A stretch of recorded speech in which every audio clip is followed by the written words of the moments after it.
நமக்கு ஒரு வருடம் திசா வருடம் என்பது 360 நாட்கள். 360 நாட்கள் எங்க இருக்கு? ராசி மண்டலத்துல இருக்கு. எப்படி இருக்கிறது? 360 பாகையாக இருக்கிறது. அப்ப ராசி மண்டலத்துக்கும் ஒரு திசா வருடத்துக்கும் தொடர்பு இருக்கிறதா? ரொம்ப நெருங்கிய தொடர்பு இருக்கு. அது மட்டும் இல்ல, ராசி மண்டலத்துல ஒரு ராசியினுடைய பாகை 30 பாகை. ஒரு பாகைக்கு 60 கலை.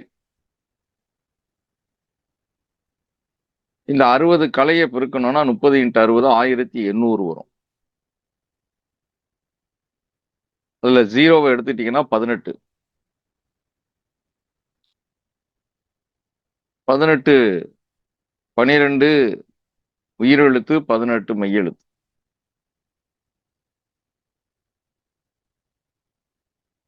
18 × 12 216 வரும்.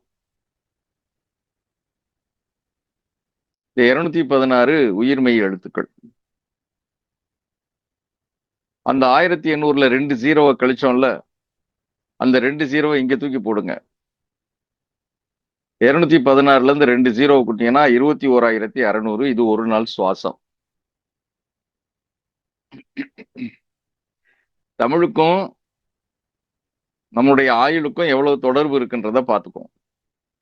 அதே போல ராசி மண்டலத்துக்கும் தமிழுக்கும் எவ்வளவு தொடர்பு இருக்கு, ராசி மண்டலத்துக்கும் நம்முடைய ஆயுளுக்கும் எவ்வளவு தொடர்பு இருக்கு. இல்ல இன்னொரு செய்தி சொல்லலாம்னு நினைக்கிறேன்.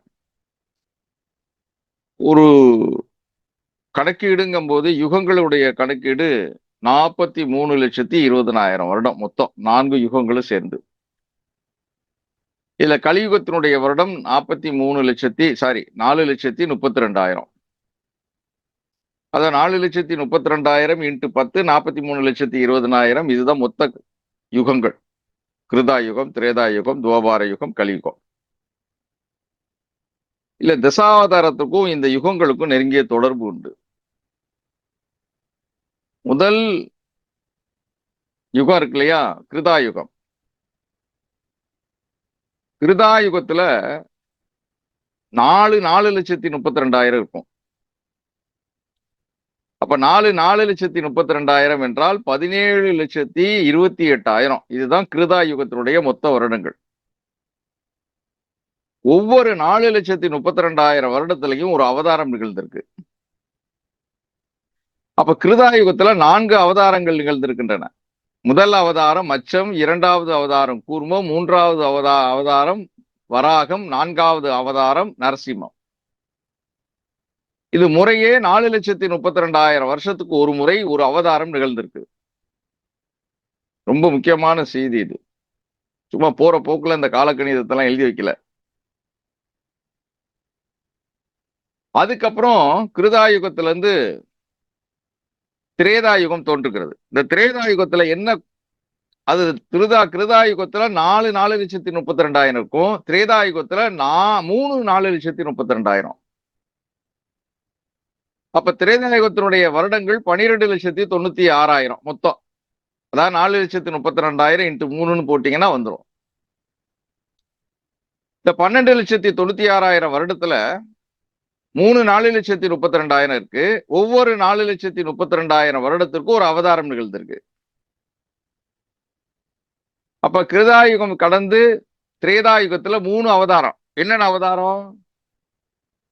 வாமன, பரசுராமர், ராமர், 3 அவதாரம் திரேதாயுகத்துல நிகழ்ந்திருக்கு. வாமன அவதாரம், பரசுராம அவதாரம், ராம அவதாரம். இது திரேதாயுகத்துல. ஒவ்வொரு யுகத்திலையும் ஆயுள் பெருகி இருக்கு. மனிதனுடைய ஆயுள் கிருதாயுகத்துல 480 வருடங்கள் வாழ்ந்திருக்கிறான். அதுக்கடுத்து திரேதாயுகத்துல 360 வருடங்கள் வாழ்ந்திருக்கிறான். வருடம் குறையுது. அதற்கடுத்து கிருதாயுகம் திரேதாயுகம் முடிந்து துவாபார யுகம் தொடங்குது. துவாபார யுகத்துல மொத்த வருடங்கள் 8,64,000. அதாவது 4,32,000 பிளஸ் 4,32,000 ரெண்டு 4,32,000. அப்ப 8,64,000 வருடங்கள் இது. இந்த வருடங்கள்ல 2 அவதாரம் நிகழ்ந்திருக்கு. ஒன்று பலராம அவதாரம், கடைசியாக கிருஷ்ண அவதாரம். கலியுகத்தினுடைய கடைசி பகுதியில, கலியுகத்தினுடைய துவக்க பகுதிக்கு முன்னாடி, அதாவது துவாபார யுகத்தினுடைய இறுதி பகுதியில கிருஷ்ண அவதாரம் நிகழுது. கலியுகம் துவங்கும் போது கிருஷ்ணர் வாழ்ந்து கொண்டிருக்கிறார். இது மகாபாரதத்துல சில செய்திகள் மூலமா கிடைக்கும். பாஞ்சாலியும் தர்மரும் உட்கார்ந்து பேசிட்டு இருக்கிற நேரத்துல திடீர்னு பீமன் உள்ளே நுழைந்து, அண்ணா கலியுகம் பிறந்து விட்டது அப்படின்னு சொல்லுவான்.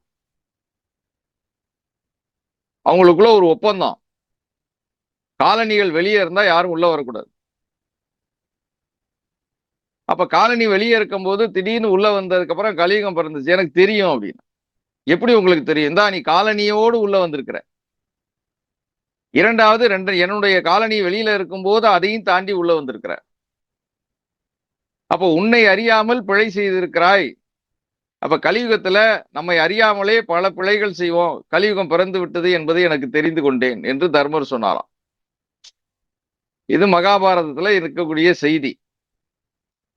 அப்ப 8,64,000 வருடங்கள் துவாபார யுகத்துல 2 அவதாரங்கள் நிகழ்ந்திருக்கு. ஒன்று பலராமர் அவதாரம், இரண்டாவது கிருஷ்ண அவதாரம்.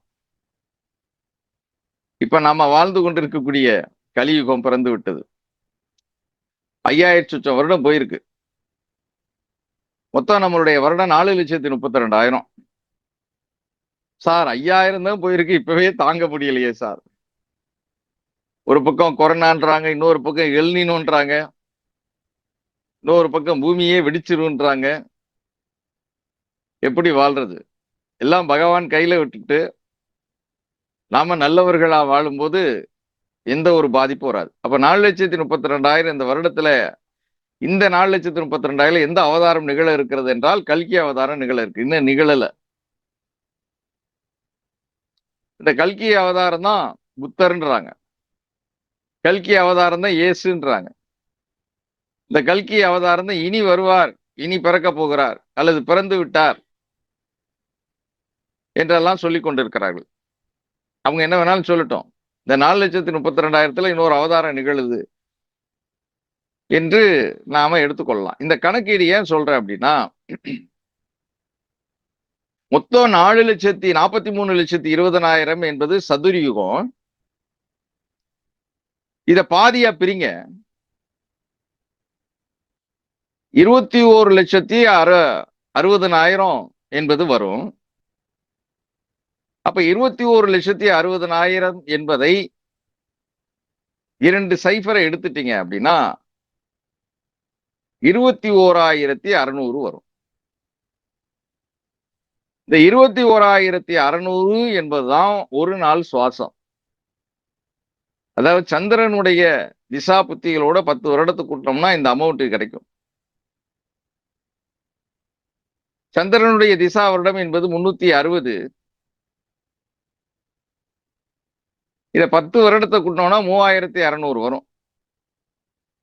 இந்த 3,600 ஏன் வந்தது என்றால் 365ல வரணும் ஒரு வருஷம்.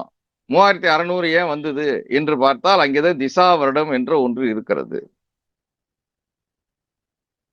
அப்ப திசா வருடத்திற்கும் யுகங்களுக்கும் தொடர்பு இருக்கிறதா என்றால் யுகங்களுக்கும் திசா வருடத்துக்கும் தொடர்பு இருக்கு. திசா வருடத்திற்கும் யுகங்களுக்கும் மனித ஆயுளுக்கும் தொடர்பு இருக்கா? கண்டிப்பா இருக்கு. அப்போ ஒரு நாள் சுவாசம் என்பது 21,600. அப்ப 21,600, அப்ப 120 வருடம். ஒரு நாளுக்கு 21,600 முறை கரெக்டா சுவாசம் செய்தோம் என்றால் நாம 120 வருடம் வாழலாம். இந்த 21,600 துவாபார யுகத்துல குறைந்து இருக்கிறது. 240 வருஷம் வாழ்ந்தாங்க. அதே திரேதாயுகத்துல 360 வருடம் வாழ்ந்தார்கள், கிருதாயுகத்துல 480 வருடங்கள் வாழ்ந்தார்கள். இப்பொழுது 120 வருடம் யார் வாழ்ந்தாங்கன்னா ராமானுஜர் வாழ்ந்தார்னு நமக்கு தகவல் இருக்கு. அறிவியல் ரீதியாக 120 வருடங்கள் வாழ்ந்தார்கள் என்பது ரெக்கார்டு எல்லாம் இருக்கு. அப்ப கலியுகத்துல 120 வருடங்கள் வாழலாம் என்பது, வாழ முடியும் என்பது நியதி. ஆனால் நாம் என்ன செய்யறோம்? 60 70 தாண்டினோடனே தெற்கி திணறோம். காரணம், சுவாசம் அதிகமாக சுவாசம் வரும். அப்ப 21,600 முறை சுவாச நிலை என்பது கடந்து அது 25,000 28,000 30,000 போயிட்டு இருக்கு. அப்ப சுவாசத்தை குறைக்க குறைக்க ஆயுள் கூடும். அவ்வளவுதான் சார், கான்செப்ட் அதான். இதுக்குள்ள ஜோதிடமும் அடங்கிடும், இதுக்குள்ள யோகமும் அடங்கிடும். அப்ப எங்க எப்பெல்லாம் நம்ம சுவாசம் அதிகமா வர்றோம்? கவலை வந்தா அதிகமா சுவாசம் வர்றோம். பெருமூச்சு, ஏக்கம் வந்தாலும் பெருமூச்சு விடுறோம். கோபம் வந்தா அதிகமா சுவாசம் வரும். போகத்துல அதிகமா, ரொம்ப அதிகமா சுவாசம் போகுது.